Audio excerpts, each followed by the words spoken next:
오순절 성령 강림을 계기로 태동된 교회가 시련 속에서도 계속 성장을 하였습니다.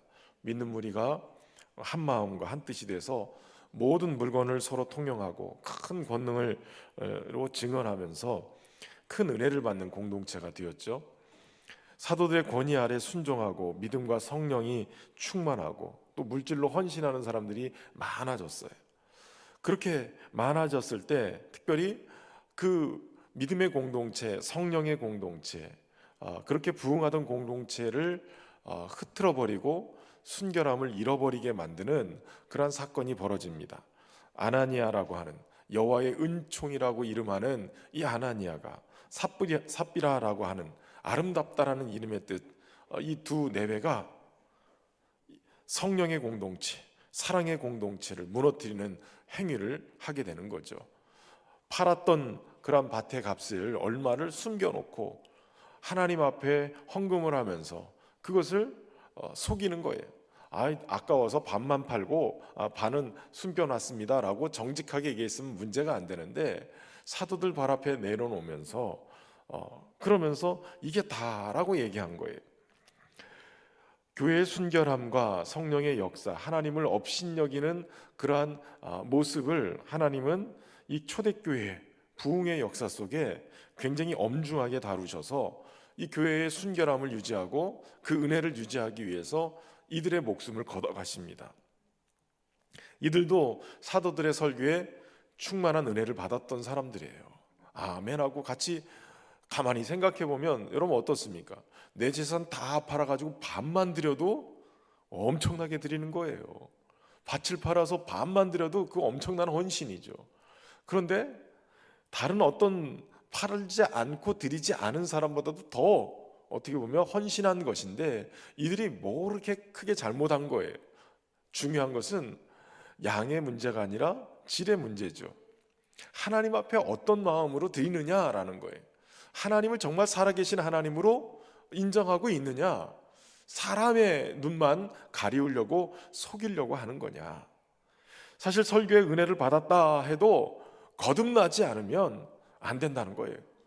거듭나야 이 세계가 달라져 보이는 거죠. 물질이 주인되고 물질에 욕심을 내고 살아가는 그런 사람들, 그런 사람들의 눈에는 이게 교회 헌금 드리고 또 이렇게 하는 것이 이해가 안 되는 거죠. 그래 움키고 저축하고 뭘 투자하고 그래서 내 것을 만들어야 되는데, 그래야 되는데 여러분 그 마음속에는 누가 그의 인생을 주장하고 누가 책임지느냐, 이것에 대한 물음이 있어요. 내가 내 인생을 책임지고 내가 모아놓은 돈이 내 인생을 책임진다, 그렇게 생각한다고 그러면 뭐 본인이 하는 게 정당하다고 얘기할 수 있겠죠. 그러나 우리는 무엇을 고백해요? 나의 육의 모습은 예수님의 십자가에 함께 죽고 다시 거듭난 나는 사나 죽으나 주의 것이고 언제나 주의 영광을 위해서 사는 존재들이 된 거예요. 그러니까 우리는 하나님이 우리의 목자이시고 그 목자이신 주님이 하늘의 공중의 새들과 땅의 들풀도 다 먹이시고 입히시는 하나님이 하물며 너희일까 보냐. 믿음이 적은 자들아, 믿음이 적으면 염려하게 돼요. 근데 그 믿음이 뭐냐? 하나님이 먹이신다는 거예요. 하나님이 돌보신다는 거예요. 하나님이 우리 아버지 되시기 때문에 우리의 것들을 다 책임지고 인도해 가신다는 거예요. 여러분, 하나님은 째째한 하나님이 아니에요. 하나님은 가난한 하나님이 아니에요. 하나님 온 천지 만물을 지으시고 주인 되시고 다스리시는 하나님이세요. 부으시되 풍성하게 부으시는 하나님이세요. 그렇기 때문에 여러분, 은혜도 구하려면 큰 은혜를 구하셔야 돼요. 성령 충만을 구하셔야 돼요. 그러니까 이 설교에만 은혜 받았다고 탁 뒤돌아서면 안 되고 거듭나야 돼. 위로부터 나야 돼요. 땅에서 나는 것처럼 하늘로부터 나야 돼요. 성령으로 다시 거듭나야 돼요. 그래야 가치가 달라지는 거예요. 하늘의 가치를 바라보고 주님이 주시는 영광의 가치를 바라보고 거기에 투자하고 살아가기 시작해요. 예전에 차인표 씨가 한번 나와서 간증하는 걸 들었어요. 그 와이프 되는 신혜라 집사님 대신해 가지고 가가지고 어려운 저 아프리카에 가가지고 대신 가가지고 뭐 이렇게 그 돌보는 홍보대사 역할을 뭐 해야 되는 뭐가 있었던가 봐요. 거기를 갔다 왔는데, 어쩔 수 없이 갔다 왔는데 거기서 주님이 만나 주신 거예요. 그 정말 배고파가지고 기아에 허덕이는 아이들을 보면서 그 속에서 주님을 경험하기 시작했어요. 그러니까 그 가치가 달라지기 시작한 거예요. 주님이 나를 먼저 와서 그 아이를 통해서 나를 만나 주셨다. 그럼 새로운 세계가 탁 열리니까 그날 그런 고백을 하더라고요. 클럽이나 이런 레스토랑 가서 포도주 한 잔, 이 한 잔이 수십만 원씩, 뭐 그 당시 뭐 배용준 씨가 그 한 잔 먹으면은 그게 수십만 원, 수백만 원짜리 한 잔, 그 포도주를 마시면서 음식을 먹었대요. 그럴 만도 하죠. 버는 게 어마어마하게 버르니까 그거 못 먹겠습니까? 그 정도 돈이 있으면 할 수도 있겠죠. 그런데 차인표 씨가 그 얘기를 하는 거예요. 그때 그렇게 먹고 살았던 그거 하나면, 그 한 잔이면 저 아프리카의 아이들을 몇 명을 살릴 수 있는, 먹여 살릴 수 있는 돈인데, 그게 그 다음부터는 먹혀지지가 않더라는 거예요. 그게 눈에 보이기 시작하니까. 그러니까 그게 보여지기 시작하니까 가치가 달라지는 거예요. 생명의 가치. 그 한 잔 마시고 그냥 사라질 그런 음식에 돈을 투자하기보다는 생명 살리는 일에 투자해야 된다. 그래서 가치가 달라지는 것을 얘기를 하는 거예요. 여러분, 예수님으로 인해서 우리가 구원을 받고 하나님의 그 큰 은혜 속에 살아간다 그러면 우리의 가치가 달라지는 거예요. 거듭난 인생들은 하늘의 가치를 가지고 생명을 바라보면서 살게 되어지는 거예요.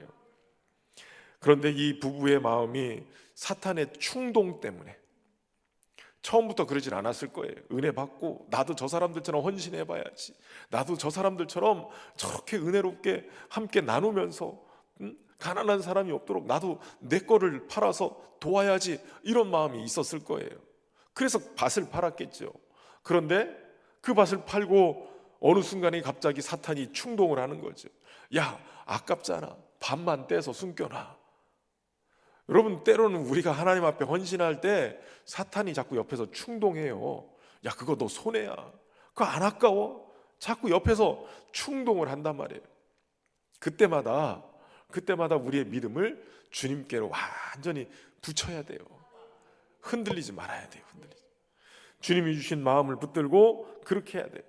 그런데 그 충동에 넘어가니까 격동해서 하나님도 속이고 사도도 속이고 교회를 속이는 그런 엄청난 죄를 짓게 되는 거죠. 그래서 결국은 그 부부의 모습을 통해서 듣는 사람들이 하나님 속이다 저렇게 죽었어, 두려움 속에 있는 거죠. 하나님이 함께 하신다라는 그 두려움, 그 어미하심, 이게 엄청난 거예요. 하나님의 임재를 경험하면 하나님이 두려워져요. 이게 두렵다라는 게 그냥 무슨 무서운 개념이 아니에요. 그냥 뭔가 좀 그 경외함 있잖아요. 경외함. 그런 것들이 오기 시작해요. 그러니까 믿는 자들도, 세상 믿지 않는 사람들도 하나님의 이 역사하심 속에 두려워하기 시작하는 거예요. 여러분, 하나님이 함부로 하실 분이 아니잖아요. 주님이 우리와 함께 하시고 세상 끝날까지 함께 하신다고 우리의 벗되시고 뭐 이래서 하나님을 굉장히 뭐라 그럴까, 친한 친구처럼 그냥 맘먹으려고 그러는데, 아무리 친해도 맘먹으면 안 되죠. 하나님은 하나님이세요. 하나님을 하나님으로 대우하고 살아야 되는 거죠. 그러니까 그러한 일들을 가지고 하나님을 두려움으로, 떨림으로 하나님을 그렇다고 무섭다고 도망가는 게 아니라, 도리어 그 하나님의 어미하심을 깨닫고 백성들이, 교회가 어떻게 했느냐, 하나님의 말씀을 사모해서 모이기 시작했고, 하나님의 말씀을 그대로 실천하면서, 그 사랑을 실천하면서 또 나가는 거예요. 그러니까 말씀을 통해서 살아내는 삶이 더 강력한 복음의 증거가 되어져요. 그래서 주님의 능력이 그 속에서 역사하기 시작하고 그 일이 더 강력하게 나오는 거예요. 그러니까 사람들에게, 백성들이 교회를, 성도들을 더 칭송하게 되어지고 믿고 주께로 나오는 자가 더 많으니 남녀의 큰 무리가 주께로 나오는 역사가 일어나기 시작하죠. 하나님이 어디 있어? 라고 얘기하는 것 같지만 사실은 그 말의 반대는, 여러분, 세상 사람들이 교회를 막 욕한다는 것은 교회는 그러면 안 된다라고 가지고 있는 기준과 기대가 있어요. 하나님이 어디 있어? 보여줘봐. 이 말은 다른 말로 표현하면 하나님 보여지면 내가 믿겠다는 소리예요. 안 믿겠다는 소리가 아니라 도리어 보여지면 내가 믿을 수 있어.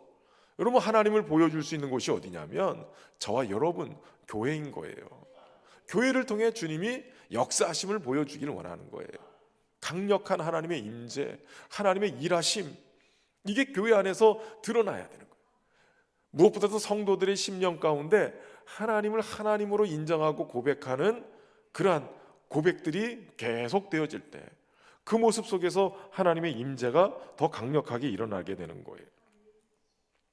말씀이 역사하시는 것들을 보고, 그러다 보니까 심지어 병든 사람들이 지나가다가 베드로의 그림자만 덮여도 내가 나을 것 같다, 그러고선 줄을 서는 거예요.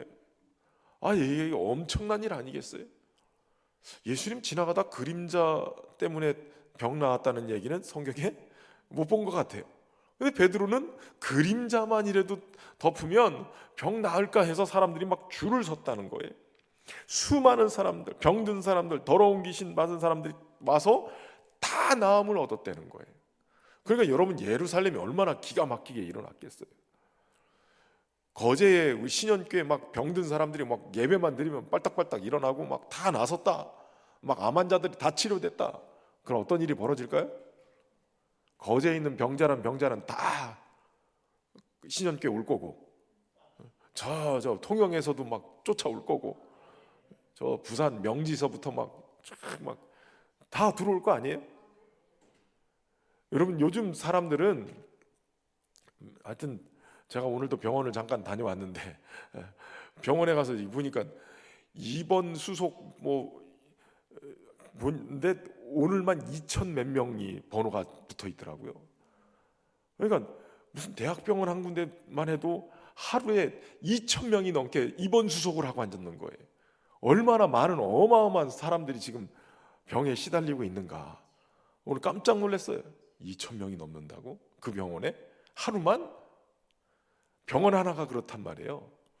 지금도 계속 어마어마한 사람들이 병에 시달리고 있어요.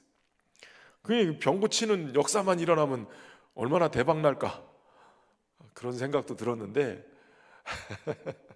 그런데 여러분, 하나님의 역사는 그저 병 고치는 것만으로 해결되지 않아요.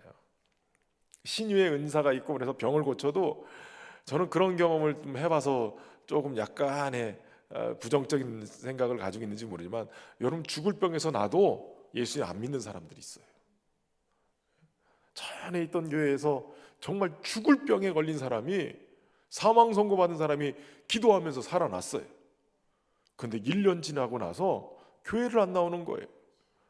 그래서 아니, 하나님이 이렇게 살려주셨는데 교회를 안 나오면 되겠냐고, 하나님의 백성이 된. 그랬더니 한다 소리가 1년쯤 다녀줬으면 된 거 아니에요? 이렇게 하고 교회를 안 나오기 시작해요. 그러니까 병이 고쳐지는 것과 믿음의 역사는 달라요. 물론 병 고치는 걸 통해서 본인이 예수님을 구주로 믿고 정말 하나님 살아계시는군요, 그러고선 제대로 믿음의 길을 걸으면 그것만큼 좋은 게 어디 있겠어요. 그러나 병이 고쳐졌는데도 하나님을 부인하는 사람들이 있더라니까요. 여러분, 그래서 병이 고쳐졌어도 말씀으로 양육되고 말씀의 역사가 우리 안에서 믿음으로 나타나지 않으면 아무 소용이 없는 거예요. 중요한 것은 하나님의 말씀으로 우리의 심령이 새로워져야 되고, 그 말씀이 일궈내는 믿음의 역사가 우리 안에 있어야 된다는 거예요. 저는 우리 신현교회가 말씀이 점점 흥왕해져서 날마다 구원받는 역사가 더해지는 그런 은혜가 있기를 축원합니다. 그렇게 말씀이 흥왕하고 구원하는 역사가 더 강력해지니까 또 하나의 문제가 생겼죠. 대적자들이 나타나기 시작했어요. 여러분, 대적자들이 나타났는데 17절에 보니까 어떤 사람이에요? 대제사장들과 그와 함께 있는 사람, 즉 사두개인의 당파가 다 마음에 시기가 가득하여 일어나서 사도들을 잡아다가 옥에 가두었더니 라고 얘기해요. 대제사장들, 그와 함께 있는 사두개인 당파. 여러분, 사두개인들은 부활도 안 믿고 그리고 이 죽어서 가는 이 저 세상은 전혀 받아들이지 않고 현실과 타협해 있는 그러한 사람들이에요. 신앙을 가지고 있다고 하지만 실제로는 세상과 짝하는 사람들. 그래서 세상이 좋사오니 하고 그렇게 하고 사는 사람들이 이 사두개인들이에요. 대제사장들도 당시에 아주 강력한 그러한 주권을 가지고 있었죠. 그래서 이들이 결국 사실은 당시에 기득권을 가지고 있었던 사람들인데 갑자기 예수님이 팍 나타나가지고 예루살렘을 막 소동케 하고 슈퍼스타가 되니까 사람들을 격동시켜서 예수님을 십자가에 죽게 만들었는데, 근데 며칠 있다가 그 예수님이 살아났다고 그러고선 이 제자들이 떠들고 다니기 시작했는데, 그때만 해도 크게 문제되지 않았어요. 적어도 40일 아니 50일 이상은 예수님이 부활하셨다고 하면서 떠들고 다녔으나 크게 뭔가 일어나지는 않았어요. 50일 예수님이 40일 그들과 함께 지내다가 하늘로 올라가시고 나머지 7일에서 10일 정도 오순절이 이를 때 그들이 열심히 전심으로 마가다락방에서 기도하다가 성령을 받고 난 다음에 그들이 입이 열리기 시작하고, 그러고선 뛰쳐나가서 사람들에게 하늘의 비밀을 증거하기 시작했단 말이에요. 바로 예수 그리스도가 죽음 가운데서 살아나셨고 하나님이 그를 이제는 임금과 구주로 세우셨다는 거예요. 메시아로 주님이 오셨다는 거죠. 그 복음을 전하는데 그냥 단순히 놀라운 하나님의 비밀을 전하는 것에서 그치는 게 아니라 기적이 일어나기 시작했어요. 병든 자들이 낫기 시작하고, 성전 미문에 앉아있던 안진뱅이가, 나면서부터 안진뱅이였던 그가 예수의 이름으로 일어나게 걷기 시작하고, 그런 기적들이 막 일어나고, 오늘도 보니까 병든 사람들을 거리에 메고 왔는데 베드로의 그림자도 한번 덮여볼까 하고 그러면서 다 나왔다는 거 아니에요. 여러분, 그 정도 되면 예루살렘 거리가 막 떠들썩한 거예요. 어마어마한 거죠. 아니, 죽이면 끝난 줄 알았는데 50일 만에 두 달도 채 안 돼서 이게 무슨 일이야? 난리가 난 거예요. 사실은 오늘 본문에 보면 다 마음에 시기가 가득하여 일어나서 라고 표현하고 있어요. 이들이 사도들을 대적했던 일은, 사도들을 옥에 잡아가던 이유는 시기가 가득했기 때문에 그런 거예요. 문자적으로는 열정이 가득 찼다라는 뜻이지만, 그러나 사도행전에 보면 이 단어가 계속해서 자신들의 종교적인 특권이나 지위를 잃었을 때, 위협을 당했을 때 시기가 가득하여, 이 단어가 표현된 거예요. 그러니까 한마디로 얘기하면 자신들이 그동안 기득권 잡고 있었던 건데 어느 순간인가 사도들의 인기가 막 올라가고 자신들이 위협을 느끼니까 그것 때문에 사도들을 잡아서 옥에 가뒀다는 거예요. 여러분, 신앙생활을 하다가 가끔 가다가 우리의 마음속에 자꾸 비교의식하다가 그러다가 망하는 사람들이 참 많아요. 실제로는 내가 저 사람과 비교해서 더 나은 점도 있고 좋은 점도 있을 수 있어요. 그러나 저 사람도 나랑 비교해서 좋은 점도 있을 수 있고 강점도 있을 수 있어요. 그러니까 내가 좋은 것들을 놓고 비교해서 나 이런 것도 괜찮네 이렇게 받아들이면 그나마 조금 괜찮은데, 저 사람하고 비교해가지고 저 사람이 좋은 것 있는데 내가 못한 것 자꾸 이거 비교하기 시작하면 이게 긍정적으로 작용하면 저 사람 닮아가야 되겠다, 저 사람보다 더 열심히 해야 되겠다, 도전을 줄 수 있는데 부정적인 자아가 작용하면 무너져 버리는 거죠. 나도 못하니까 너도 못해야 돼. 그러면서 서로 그냥 자꾸 끌어내리려고 하는 거예요. 이게 시기가 가득해지기 시작하는 거예요. 그러니까 낮은 자존감에서 나타난 자존심 상하는 일들이 막 벌어지는 거예요. 이게 교회 안에서 일어나기 시작하면 이게 심각한 문제가 되죠. 시기가 가득하기 시작하면 서로 분열하고 서로 상처를 주고 그것 때문에 아픔이 등장하기 시작해요. 여러분, 비교하지 말고 하나님이 우리에게 주신 은혜대로 충만받고 자존감을 주님이 우리를 사랑하신 그 자존감 안에서 정말 건강한 신앙생활 할 수 있길 바랍니다. 그리고 사도는 또 중요한 얘기하죠. 나보다 저 사람을 낮게가 아니라 더 좋게, 낮게 여기라는 거예요. 우리 성도들을 바라보면서 저분은 이게 참 좋네. 제가 신학교 1학년 때였어요. 저도 그래도 지금은 뭐 이렇게 몸이 살이 좀 많이 올랐지만 신학교 딱 들어갔을 때는 지금 몸무게에서 한 24kg가 빠져 있는 몸무게예요. 그러니까 얼마나 샤프해요. 거의 샤프펜처럼 막 날카롭고. 근데 또 그때는 또 제가 좀 이렇게 우리 신년교회 부임할 때도 우리 권사님들이 잘 깎아놓은 밤처럼 생겼다고. 그래서 제가 처음에 그게 무슨 소리인지 못 알아들었어요. 그게 잘생겼다는 얘기예요. 근데 제가 신학교 다닐 때 우리 구약학 교수님이 그때 갑자기 우리 학생은 저기 그때 당시 모래시계라는 드라마가 막 있었거든요. 모래시계에 박성원이 닮았다고 그랬어요. 잘 안 믿으시네요.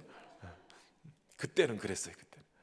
그래가지고 제가 자존감이 그때는 낮았는데 그런 얘기 들으니까 또 자존감이 또 팍 올라가고 그랬는데 어느 날 이렇게 제가 동기들을 보다가 키도 짱달만하고 생긴 것도 못생겼고 저 친구는 신학을 왜 하려고 들어왔어 할 정도로 뭔가 막 굉장히 괴팍하고 막 이런 친구가 하나 있었어요. 저하고 동갑이었어요 또. 그래서 저 친구는 하나님이 왜 굳이 저 사람을 불렀을까? 그때는 교만해가지고요. 이 정도 인물도 해야 되고 키도 이 정도 해야 되고 좀 더 이렇게 해야 좀 괜찮은 거 아니야? 그때는 전 찬양 인도도 했으니까 막 부흥사경에 막 제가 인도를 하고 막 했으니까 그러니까 뭐 이랬단 말이에요. 근데 그 친구를 보니까 도대체는 저 사람은 왜 불렀는지 하나님이 뭐 실수하신 거 아니야? 저 사람을 왜 택했는가? 그랬어요. 그 교만이 하늘을 찌른 거죠. 그래도 어느 날 이렇게 벤치에 앉아 있는데 그 친구가 이렇게 행동하는 게 막 보였어요. 하루는 그러는데요. 얼마나 열정적으로 얼마나 섬기고 그렇게 열심을 하는지 제가 꾸준하게 봉사하고 하는 그 모습을 보면서 저 친구는 하나님이 저것 때문에 부르셨나 보다. 제가 부끄러워지기 시작했어요. 저 친구는 내가 없는 저 부분을 하나님이 기뻐하시고 복 받으셨구나. 내가 얼마나 교만했는가. 저 사람이 왜 불렀어? 이랬는데 도리어 저 사람이 나보다 나은 게 훨씬 많더라고요. 그래서 저것 때문에 부르셨구나. 근데 가만히 우리 성도들을 보면 하나님이 다 100% 만족스러워서 다 부른 게 아니에요. 딱 그 부분이 하나님을 기쁘시게 하는 부분이 있기 때문에 하나님이 그 사람을 들여다가 쓰시는 거예요. 다 완벽하지 않아요. 부족한 부분이 너무 많아요. 비교해보면 정말 이게 뭐야? 이렇게 할 정도인데 도리어 그 사람이 하나님 앞에 이 부분은 내가 견주어도 도리어 그 사람이 탁월하기 때문에 하나님이 쓰시는 부분이 있다는 거예요. 그런 것들을 보시란 말이에요. 그런 것들. 그러니까 나보다 못한 거 보지 말고 나보다 정말 훌륭한 분들을 이렇게 보시고 어떻게 해요? 축복하시라고요. 시기하고 경쟁할 게 아니란 말이에요. 시기하고 경쟁하고 비교하다가 망하는 인생 되지 말고 나보다 남을 더 좋게 여기면서 칭찬하고 격려하고 그렇게 살아갈 수 있기를 바랍니다. 상대가 잘 돼서 축복하는 것이 아니라 도리어 시기하여서 이들은 사도들을 데려다가 옥에 가두는 일을 벌여요. 자신이 가진 힘을 동원해서 상대가 전진하려는 것을 막아서기 시작한 거예요. 여러분, 이 시기가 예수님을 십자가에 못 박게 만든 죄의 원흉이 됐죠. 하나님을 마음에 두기를 싫어하는 인간이 하나님의 아들이 이 땅에 오셔서 자기들보다 더 뛰어난 인기를 얻게 되니까 하나님의 아들을 제거해버리는 거예요. 이미 예수님이 비유를 통해서도 말씀하셨잖아요. 아들을 보내니까 소출을 다 줄 줄 알았더니 아들을 잡아 죽이고 저것을 다 우리 것으로 하자. 여러분, 같은 시기를 사도들도 받고 있어요. 그러니까 계속 미움의 대상이 되고 있는 거예요. 이미 예수님이 그것을 알고 제자들에게도 말씀하셨죠. 여러분, 시기는 마음을 어둡게 하고 하나님의 은혜의 빛을 볼 수 없게 만들어요. 우리 성도들이 조심해야 될 게 바로 이 부분이에요. 시기가 들어오기 시작할 때 서로 성도들 안에 불편해지기 시작하고 그것 때문에 하나님의 은혜를 볼 수 없게 만들어요. 여러분, 주님이 주시는 은혜가 우리 안에 이 시기와 뭐 이런 욕망들로 가득 차면 점점 밀려요. 주님의 은혜를 깨닫지 못하게 만들어요. 그러니까 마음 관리하는 게 굉장히 중요하죠. 이런 시기하는 존재들이 방해하고 있음에도 불구하고 하나님은 하나님의 일을 하십니다. 자, 그런데 어느 때 일을 하시느냐? 찬송 부른 후에 함께 좀 썰렁하시죠? 네, 기타를 좀 틀어야 될 것 같아요. 찬송하신 후에 우리 박수 치면서 찬양하겠습니다. 나로부터 시작되리.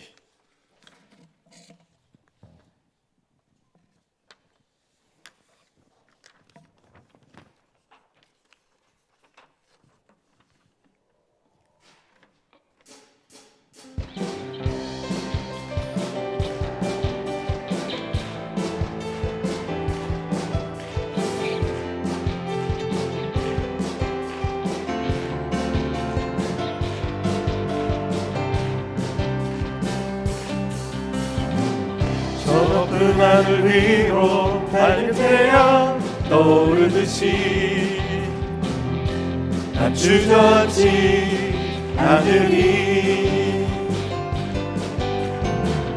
어떤 어려움에도 주의 길을 선택하리. 이 가운데로 걸으리. 주님을 크게 보는 믿음 가지고 세상에 나타내리라.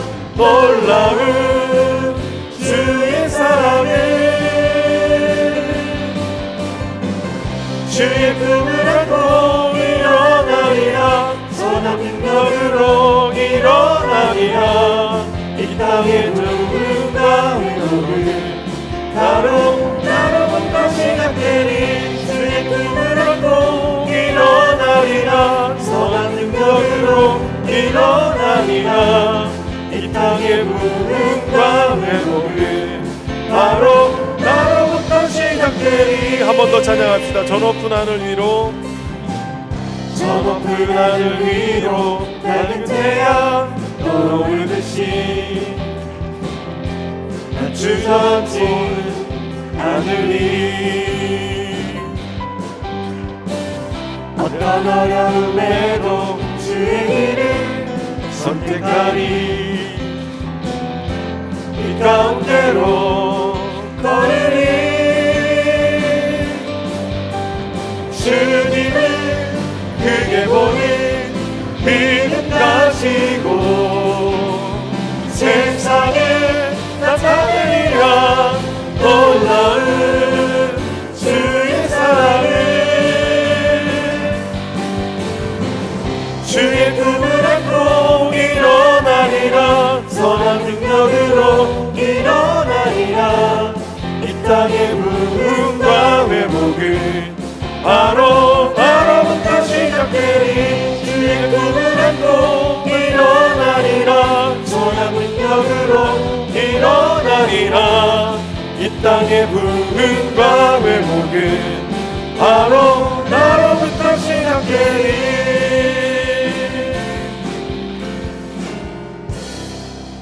할렐루야.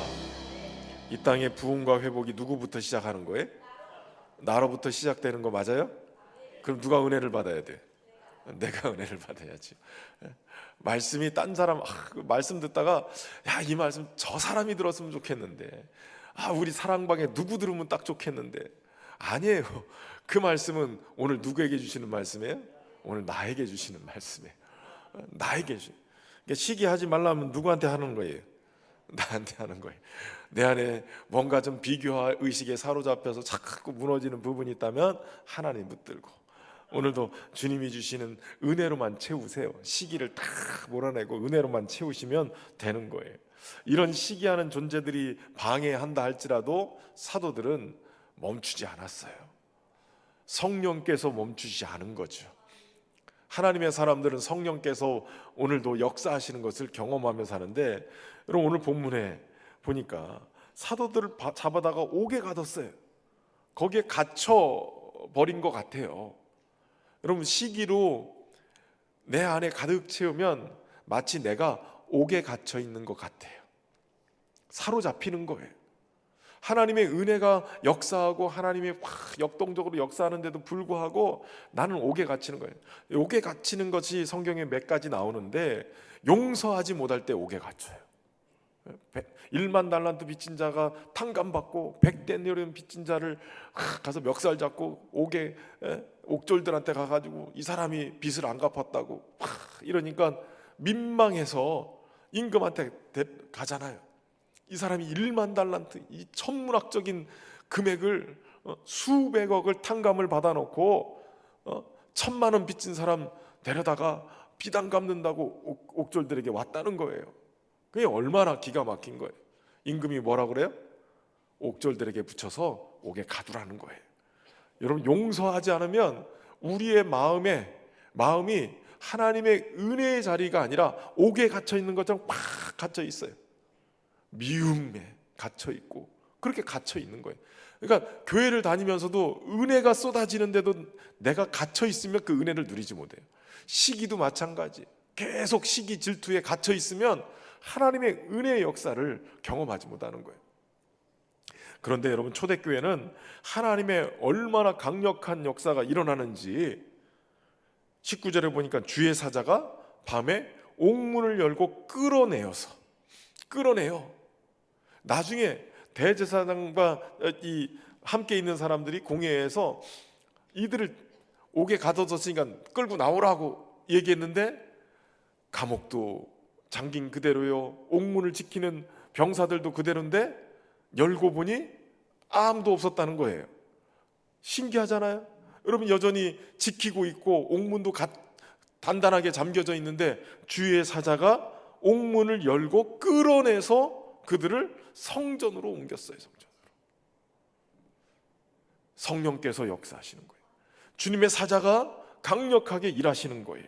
그런데 20절에 보니까 가서 성전에 서서 이 생명의 말씀을 다 백성에게 말하라 하며 그들이 듣고 새벽에 성전에 들어가서 가르치더니, 아마도 여러분 보세요.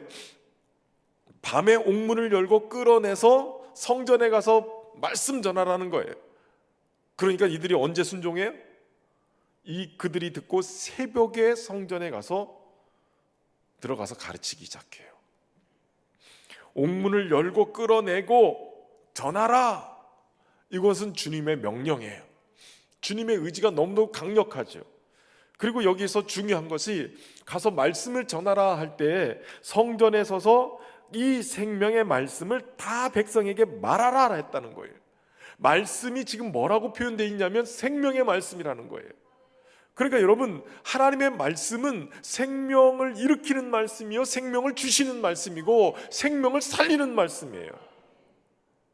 그러니까 여러분 하나님의 말씀을 하나님이 생명의 말씀 전하라 할 때 하나님의 의지가 뭔가가 분명하게 보이죠. 하나님은 백성을 살리기를 원하시는 거예요. 그들에게 생명 주시기를 원하시는 거예요. 그 생명의 말씀을 전하라는 거예요. 저와 여러분은 생명의 말씀을 받은 자요 생명의 말씀을 전하는 자가 되어야 될 줄로 믿습니다. 그런데 이들이 그 말씀을 듣고 어떻게 합니까? 새벽에 성전에 들어가서 가르쳤다는 거예요. 새벽부터 가서 가르쳤어요. 좀 쉬었다가 나올 만도 한데 밤에 끌어냈더니 새벽부터 가서, 여러분 하나님은 때로 새벽에 역사하세요. 이 새벽이라는 단어는 굉장히 이른 아침이라는 뜻도 되지만 우리의 영혼에 빛이 들어오기 시작한 때, 그런 의미도 담겨져 있죠. 그리고 그 새벽에 가장 이른 시간에 무엇보다도 가장 첫 번째 해야 될 일, 우선순위에 대한 의미도 그 안에 담겨져 있어요.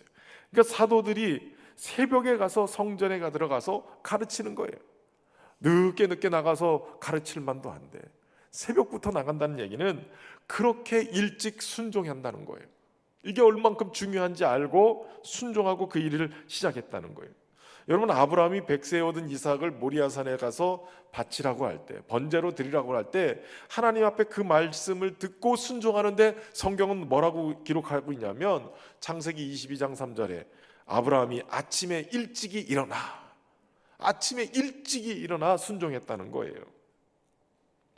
예레미야서 7장 13절에 보면 여호와의 말씀이니라 이제 너희가 그 모든 일을 행하였으며 내가 너희에게 말하되 새벽부터 부지런히 말하여도 듣지 아니하였고 라고 얘기해요. 그러니까 주님은 언제부터 얘기하시냐면 새벽부터 일하시는 거예요. 새벽 기도 때 하나님이 역사하신다는 거예요. 새벽을 깨우셔요. 그래서 한국교회 성도들, 한국교회가 전에 없이 이렇게 엄청나게 부흥을 이루는 거는 새벽 기도도 엄청난 역사를 이룬 거예요. 새벽 기도. 전 세계에 유례 없는 새벽 기도. 지난번에 영국에 갔을 때 영국의 한인교회, 그러니까 한인교회들이 이렇게 모이는데 영국에 있는 교회를 새를 얻어가지고 오후에 모이는 거예요. 낮에는 주일날 영국 현지인들이 예배를 드리고 주일날 오후에는 새를 얻어가지고 거기 가서 예배를 드리는 거예요. 그런데 영국이든 서양 교회들은 새벽 기도가 없잖아요. 새벽 기도가. 그러니까 건물이 항상 벼 있잖아요. 교회 건물 예배당은 있는데 주일날만 와가지고 오전 예배 딱 드리고 일주일 내내 모임이 없으니까 주일 오후 예배 때 모였던 한국교회 한인 교인들이 막 뜨거우니까 목사님이 새벽 기도를 할 수 있게 새벽을 빌렸대요. 그러니까 새벽 기도를 하면서 또 교회가 막 기도하기 시작하니까 막 부흥이 되잖아요. 그러니까 이 원래 있던 영국 교회가 한국 교회가 점점 부흥하니까 이게 위축이 느껴지고, 그러면서 목사님 도대체 어떻게 이렇게 부흥이 되는 겁니까? 라고 물었더니 목사님이, 한국 교회 목사님이 우리는 새벽 기도를 하고 있습니다. 그래서 이렇게 부흥이 되는 겁니다. 그랬더니 얼른 나가라고 그러더래요. 자기들도 이제 새벽 기도 하려고.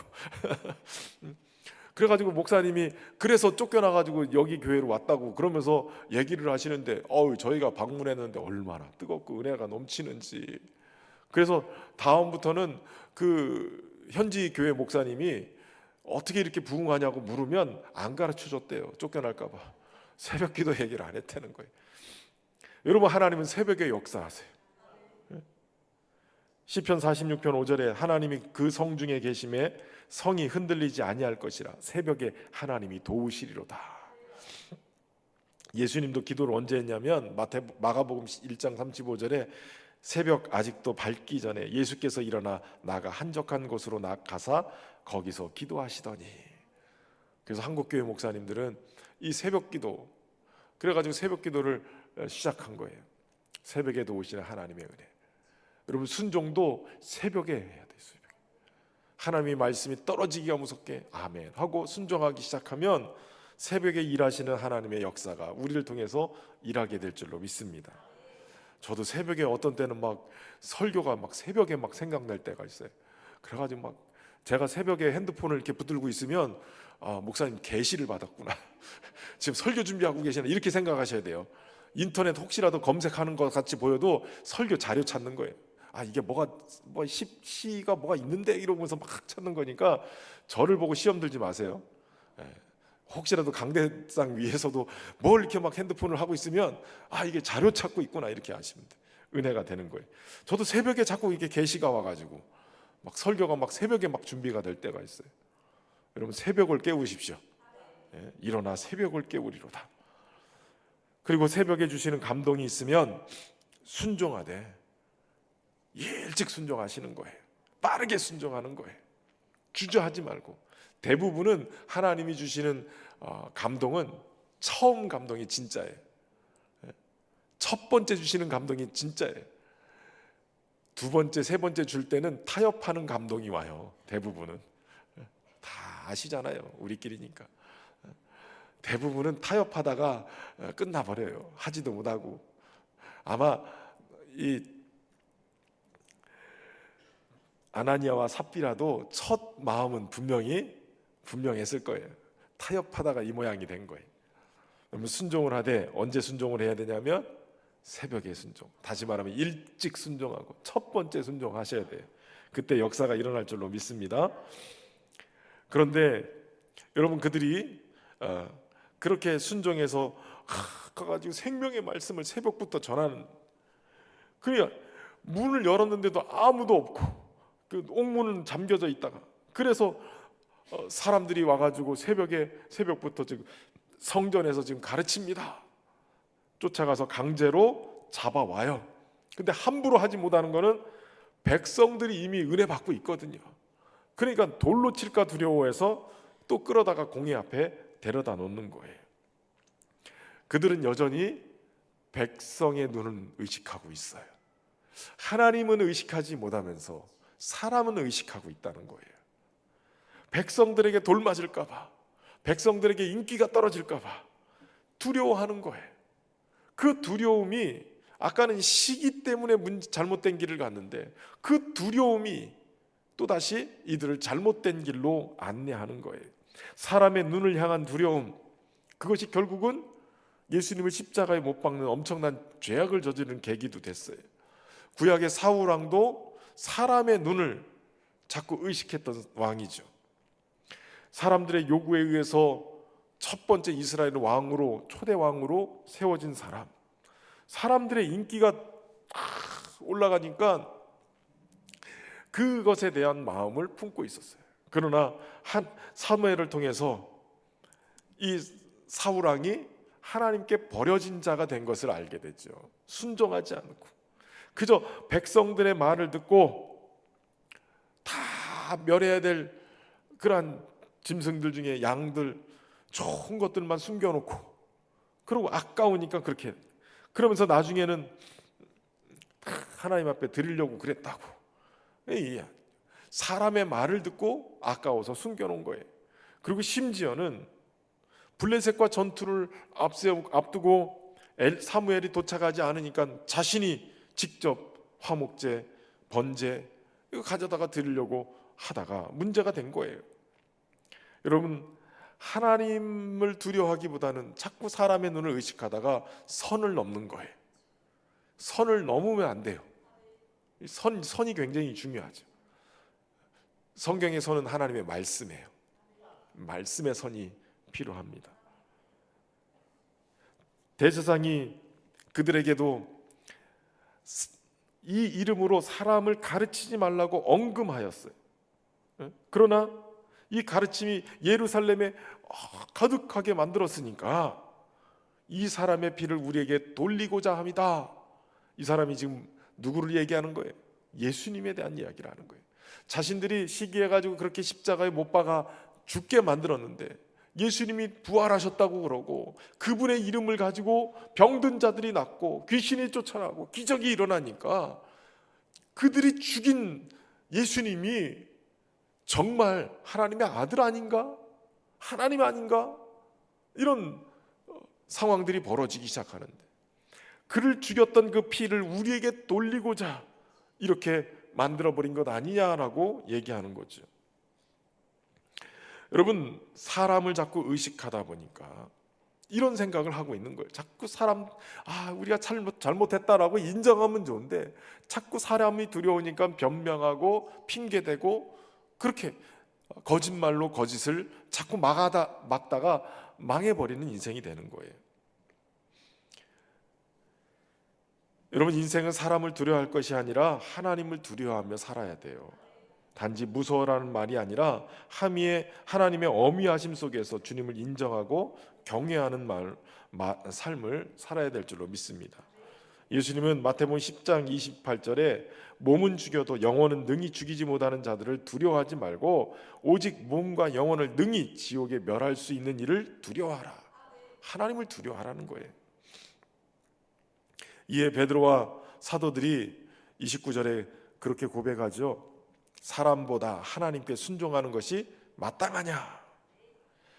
너희가 나무에 달아 죽인 예수를 우리 조상이 조상의 하나님이 살리셨고 이스라엘에게 회개함과 죄사함을 주시려고 그를 오른손으로 높이사 임금과 구주로 삼으셨느니라. 우리는 이 일의 증인이요 하나님이 자기에게 순종하는 사람에게 주신 성령도 그러하니라. 이건 뭐 하겠다는 얘기예요? 니들 말 듣는 것이 중요한 게 아니라 우리는 하나님께 순종하고 있다. 그리고 여기서 중요한 것 한 가지, 여러분 우리는 이 일의 증인이요 하나님이 자기에게 순종하는 자들에게 주신 성령도 그러하니라. 성령 충만을 사모하신다면 성령은 어떤 사람에게 임하냐면 하나님께 순종하는 사람에게 임하는 분이에요. 그러니까 하나님께 순종할 때 임하는 거예요. 새벽부터 일찍 순종하고 말씀에 순종하고 나가면 성령께서 우리 안에 충만한 능력으로 역사해 가시는 거예요. 그러니까 하나님께 순종해야 성령을 잃지 않아요. 하나님께 순종해야 성령 충만의 길로 가게 되는 거예요. 성령은 증인이시고 자기에게 순종하는 사람들에게 부어주시는 하나님의 영이세요. 그러니까 증인된 삶을 살기 위해서 우리는 순종도 해야 되고 증인되기 위해서 성령의 능력을 힘입어야 되기 때문에 순종해야 되는 거예요. 온전한 순종을 하게 하시는 분도 성령님이세요. 성도가 주님을 향한 경외함으로 순종할 때 성령 충만의 길로 가게 될 줄로 믿습니다. 놀라운 것은 하나님께서 이 위급한 상황에 바리새인 가말리엘을 사용하신다는 거예요. 여러분 가말리엘 하면은 탁 떠오르는 사람 있죠? 유대의 아주 유명한 랍비이죠. 그 랍비의 제자 중에 하나가 바울이에요. 가말리엘 문화에서 열심히 율법을 공부했던 사람. 그 바리새인 가말리엘가 율법 교사로 모든 백성에게 존경받는 그가 일어나서 얘기하는 거죠. 옛날에 드다도 일어났었고 갈릴리 유다도 일어났었는데 다 죽임당하니까 다 흩어졌다. 그러니까 이 사람들 상관하지 말고 버려둬라. 왜냐하면 이게 하나님께로부터 났으면 사람으로부터 났으면 금방 무너질 것이고 흩어질 것이고 하나님으로부터 났으면 이것은 결국 우리가 대적하다가 하나님을 대적하는 꼴이 돼버리니까 그냥 두면 된다. 사람으로부터 났으면 흩어질 것이다. 일리가 있는 말이죠. 그런데 이 말에 가만히 곱씹어보면 이 일이 부흥이 계속 일어나면 이건 하나님의 일이구나라는 것을 우리가 알 수 있어요. 씩 치들어버리면 하나님의 일이 아니라 사람의 일인 거예요. 여러분 하나님께서 역사하시는 곳에는 부흥이 일어나요. 하나님이 일하시기 때문에 그래요. 쉬지 않고 일하시는 그 주님 앞에 우리의 믿음의 순종을 드려서 주님이 우리를 통해서 일하시는 귀한 은혜 역사가 있기를 주의 이름으로 축원합니다. 결국은 그 가브리엘의 이야기를 듣고 사도들을 불러들여서 채찍질하고 예수의 이름으로 말하는 것을 금하고 놓았어요. 채찍질을 하고 금하고 놓았어요. 이게 결국 자신들의 지위를 잃을까 해서 폭력을 행사하기 시작한 거죠. 여러분 힘이 있으니까 그 힘으로 뭔가 찍어 누르려고 하고 그것을 가지고 행사하려고 그러는 거예요. 그렇게 하다 보니까 자신들은 결국 하나님을 대적하는 자가 된 거죠. 그런데 놀라운 것은 사도들이에요. 도리어 채찍 맞아 아프고 고통스러우면서도 오늘 본문의 41절에 사도들은 그 이름을 위하여 능력받는 일에 합당한 자로 여기심을 기뻐하면서 공회 앞을 떠나니라. 그들이 기뻐한 게 집에 와서 기뻐한 거예요? 공회 앞에서. 아마도 지금 때리고 그 명령을 하고 지켜봤던 대제사장과 그 앞에 있는 사두개인들은 기가 막혔을 거예요. 채찍질하면서 예수님의 이름으로 말하는 걸 금하고 놓았는데 그들이 도리어 기뻐하면서 갔대잖아요. 저 제정신이야? 아니면은 살짝 무서워지기 시작하지 않겠어요? 저 정신 나간 사람들 저거 어떻게 저럴 수가 있어? 채찍 맞고 피 철철 흘리면서 예수님의 이름으로 말하는 걸 금했는데 어떻게 저렇게 웃으면서 나가지? 기뻐하면서 나가지? 겁나지 않겠어요? 감당할 수 없습니다. 그래서 히브리서 기자는 이러한 믿음의 사람들을 세상이 감당치 못하는 믿음의 소유자다라고 얘기해요. 여러분, 세상이 감당할 만한 믿음의 사람은 별 볼 것 없어요. 세상이 감당할 수 없는 믿음의 소유자가 되시기를 주의 이름으로 축원합니다. 세상도 도저히 이해할 수 없고 감당할 수 없는 기가 막힌 역사들. 지금 그들은 주님의 이름 때문에 능력받는 일에 합당한 자로 여기심을 왜 기뻐했느냐? 예수님이 미리 얘기하셨거든요. 산상수훈에서 의를 위하여 핍박을 받는 자가 복이 있나니 천국이 그들의 것입니다. 나로 말미암아 너희를 욕하고 박해하고 거짓으로 너희를 거스려 모든 악한 말을 할 때는 너희에게 복이 있나니 기뻐하고 즐거워하라. 하늘에서 너희의 상이 큼이라. 그러니까 어떤 거예요? 주님 때문에 욕하고 박해받고 거짓으로 거슬려서 악한 말을 하고 이럴 때 기뻐하고 즐거워하라 했으니까 주님 말씀대로 됐구나. 이것도 성령께서 깨닫게 하시는 거죠. 주님의 이름 때문에 채찍 맞이는 게 어떻게 기쁠 수가 있어요? 고통스러울지요. 그런데 도리어 이게 기쁨으로 변화되는 것은 성령께서 주의 말씀이 생각나게 하신 거예요. 하늘에서 너희의 상이 큼이라. 지금의 고난보다 이후의 영광이 보이기 시작하면 고난을 극복할 수 있는 힘이 생기는 거예요. 성령님은 바로 우리 안에 그것을 깨닫게 하시고 그것을 기억하게 하시고 그것을 붙들게 하시는 분이에요. 너희가 세상에 속하였으면 세상이 자기 것을 사랑할 것이나 너희는 세상에 속한 자가 아니요 도리어 내가 너희를 택하여 세상에서 택하였기 때문에 세상이 너희를 미워하느니라. 미워할 수밖에 없어요. 여러분, 그렇기 때문에 세상의 미움을 받으면 도리어 우리는 주님의 속한 자다라는 것이 증거로 나타나는 거예요. 그래서 그들이 기뻐하면서 뭐 했어요? 42절에 그들이 날마다 성전에 있든지 집에 있든지 예수는 그리스도라고 가르치기와 전도하기를 그치지 아니하니라. 집에 있을 때나 성전에 있을 때나 예수는 그리스도. 예수는 그리스도. 그리스도는 기름 부음 받은 자죠. 메시아라는 의미도 있지만 그리스도라는 말 속에는 기름 부음 받은 자다라는 거예요. 성경의 구약 성경에 기름 부음 받은 자는 누구냐? 왕을 세울 때 기름을 부었어요. 선지자를 세울 때 기름을 부었고요. 제사장을 세울 때 기름을 부었어요. 그래서 칼빈은 이게 그리스도의 삼중직이다라고 얘기했어요.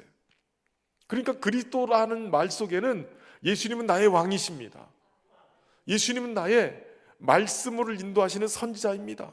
예수님은 나와 하나님 사이에 다리를 놓는 제사장입니다. 이 말이에요, 이 말. 우리는 그래서 예수님으로 말미암아 하나님 앞에 나아갈 수 있고 말씀이신 예수님의 말씀을 통해서 말씀을 속에서 하나님의 뜻을 깨닫고 하나님의 의를 이루며 살 수 있게 되는 거예요. 우리는 예수님을 통해서 왕이신 주님의 다스림 속에 돌봄을 받게 되는 거예요. 그것을 놓치지 않고 살아가실 수 있기를 주의 이름으로 축원합니다.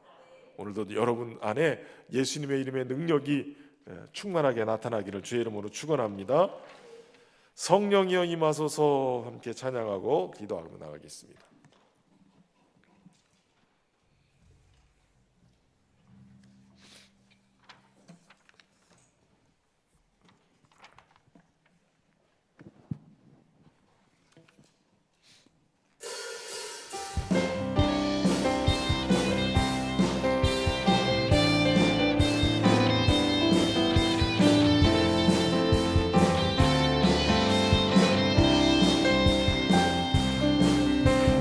성령이여 임하소서.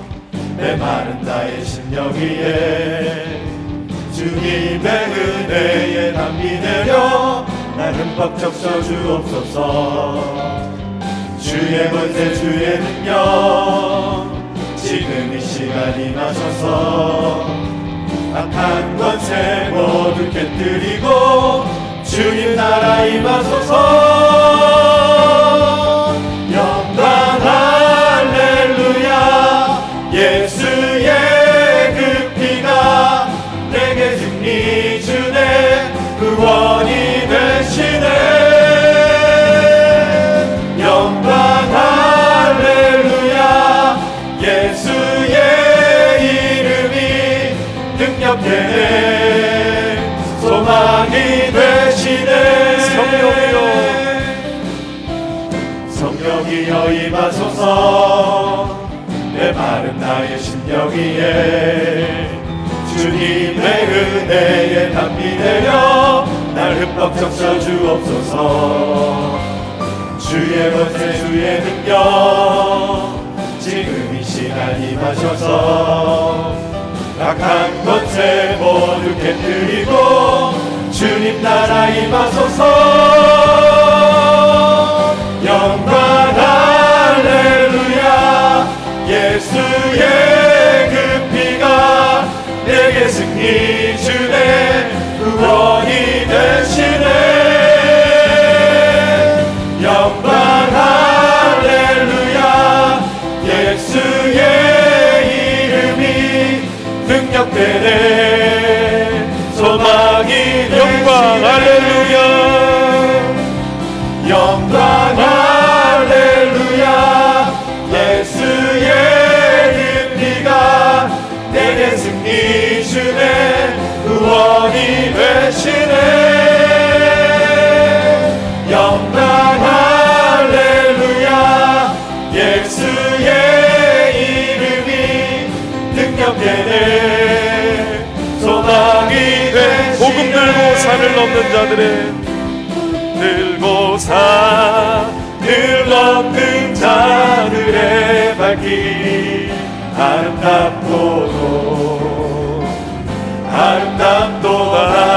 아름답도다 평화 전하며 복된 소식을 외치세 주 다스리시네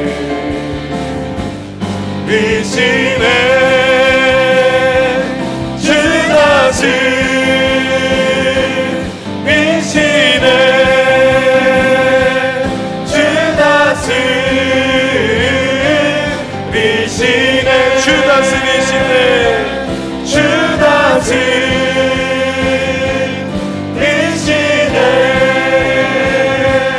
주 다스리시네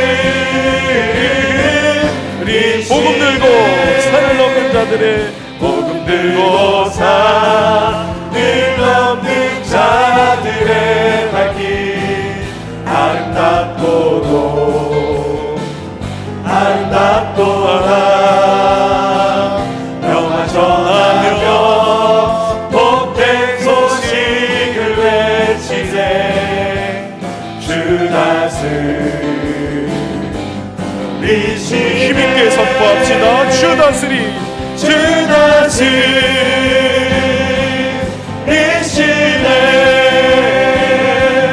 주 다스리시네 주 다스리시네 주 다스리시네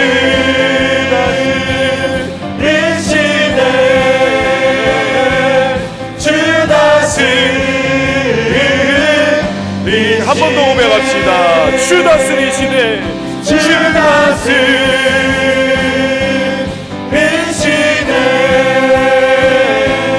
주 다스리시네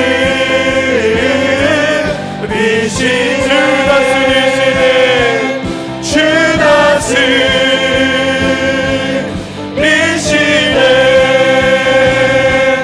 주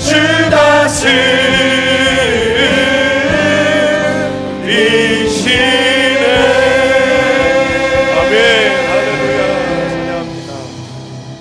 우리 자녀 함께 말씀을 전하면서 기도하며 나갈 때 하나님 오늘 우리가 주님의 다스림 속에 있기를 소망합니다. 하나님 모든 것들이 우리의 인생을 시기하고 억누르며 옥문에 갇히는 것처럼 우리를 올가맨다 할지라도 주님 사자를 보내셔서 옥문을 열고 건져내시는 것처럼 하나님 오늘 다스리시는 주님께서 우리의 환경과 상황에 묶인 것들을 끊어내시고 하나님 건져내시고 다스리시는 귀한 역사가 우리 가운데 임하게 하시고 그 다스리심을 선포하게 하여 주옵소서. 우리 주여 세 번 부르고 기도하며 나가겠습니다.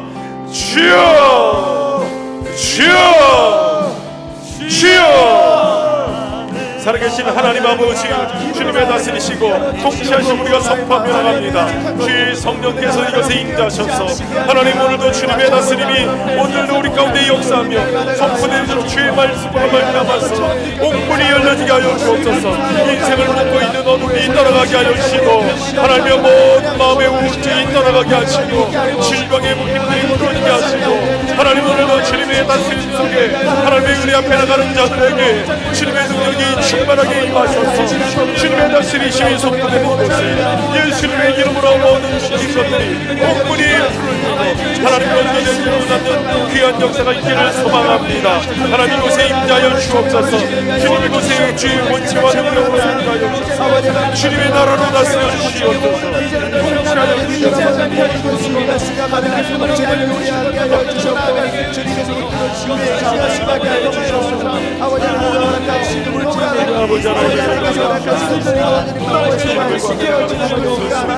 아버지 은혜를 베풀어 주시옵소서. 주님 이곳에 임재하여 주옵소서. 주님 다스려 주시옵소서. 아버지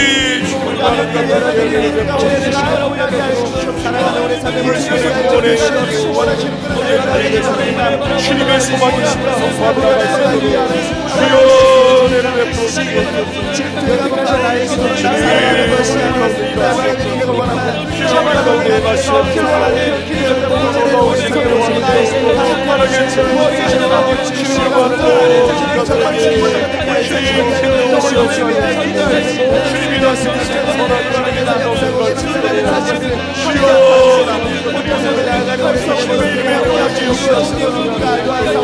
하나님 은혜를 베풀어 주시옵소서.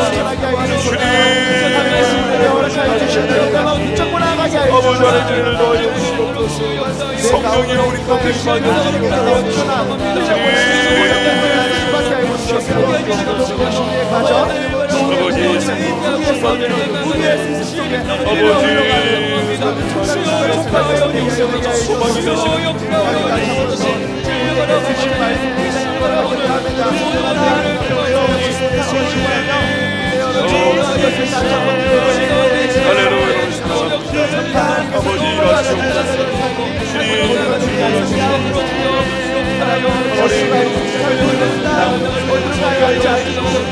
아버지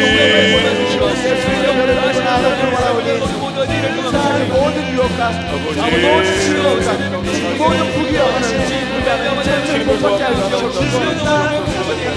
아버지 은혜를 넣어주시옵소서. 다시 한번 말씀 붙잡고 나아갈 때 우리가 이전에 잊고 있었던 그 회복하게 하여 주시옵소서. 우리 다시 한번 연이어서 하나님의 말씀 의지하면서 기도하며 나갈 때 하나님 우리가 사람을 두려워하지 않게 하시고 오직 하나님을 경외함으로 주님의 말씀에 순종하는 사람이 되게 하여 주옵소서. 아멘. 그래서 성령 충만한 자로 살게 하여 주옵소서. 아멘. 순종하되 하나님이 역사하시고 주님이 기뻐하시는 그 일에 순종할 수 있도록 하나님 우리를 붙잡아 주시고 은혜로 역사하여 주옵소서. 주여 세 번 부르고 다시 한번 기도하며 나갑니다. 주여 주여 주여 살아계신 아버지 다시 한번 주님의 말씀 한 명의 사역자로 살아가길 원합니다. 하나님께서 각자에게 맡겨주신 그 은혜를 기쁨으로 감당하게 하여 주시고 하나님께서 삼자가 되게 맡겨주신 나라를 살게 하여 주시고 하나님을 의지하지 않고 하나님을 바라보지 않고 신경 쓰지 않고 하나님께서 나를 판단하시는 모습만 생각하게 하여 주시고 여기까지 나를 판단하는 모든 것들이 나를 바라보는 것들 세상에 바치는 나의 모습을 의식하며 생각해 왔다면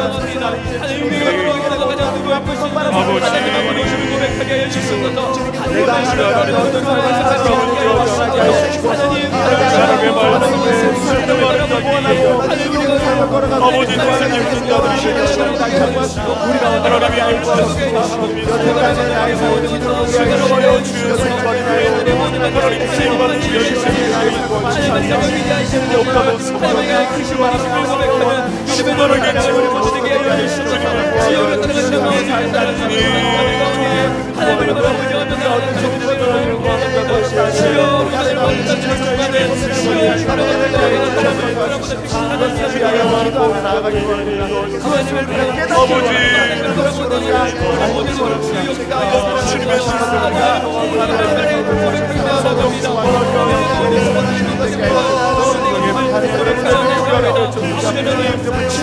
아버지 도와주시옵소서.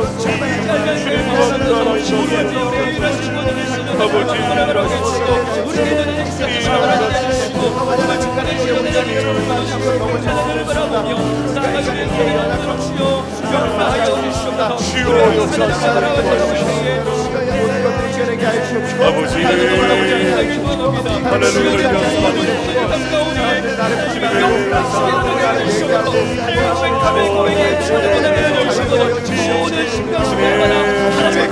하나님을 부르짖게 해주시고 오늘을 따라가게 해주시고 하나님을 경배하게 해주시고 알게 못하게 해주시고 하나님을 경배하고 하나님을 예배하는 우리 모두가 되게 해주시고 하나님 버리시고 놀라시는 사랑으로 우리를 덮어주시고 우리 크리스천을 경험하게 해주시고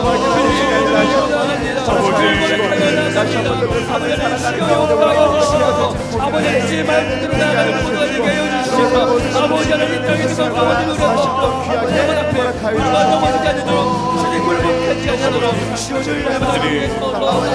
주의 백성을 도와주시고 역사하여 주시옵소서. 주의 바라보고 나가는 우리 모두 되길 소망합니다. 아버지 주님의 이름을 가지고 주를 부르짖는 믿어지는 분들마다 주 놀라시 역사하시는 자가 있으시며 주님의 이름을 가지고 나가는 백성들마다 주를 하나님으로 오시고 역사하시며 주시옵소서. 전쟁과 시의 하나님을 들고 나가는 제 백성들마다 하나님의 역사하시는 자가 있으시며 하나님의 마음 하나님의 것들마다도 굴복하지 않음을 저희가 잡는 우리가 큰 힘을 여기며 함께 굴복하지 우리가 가는 느낌을 감사하게 되는 그리스도를 사랑하는 저희 모두 되도록 주여 역사하여 주시옵소서. 주님을 이겨나가는 모든 되기를 원합니다. 주의 신의 모든 가정들과 나가게 해주시고 그것이 우리 신뢰를 나의 생으로 주님을 선택하여 우리가 주님을 고백하는 우리 나의 가정 고백을 주시게 해주시고 하나님 아버지 널 사랑하는 모든 모두들 가운데 세상들 가운데 남게 해주시고 하나님 나에게 올바른 사랑을 지게 해주시고 하나님의 충만을 지게 해주시고 하나님의 충만을 지게 해주시고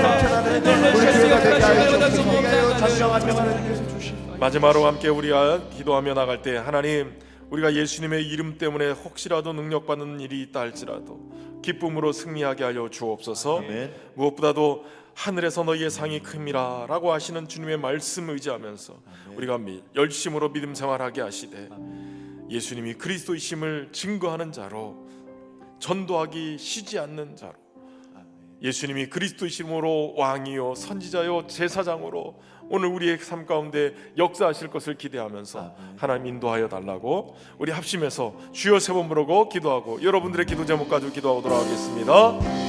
주여 주여 주여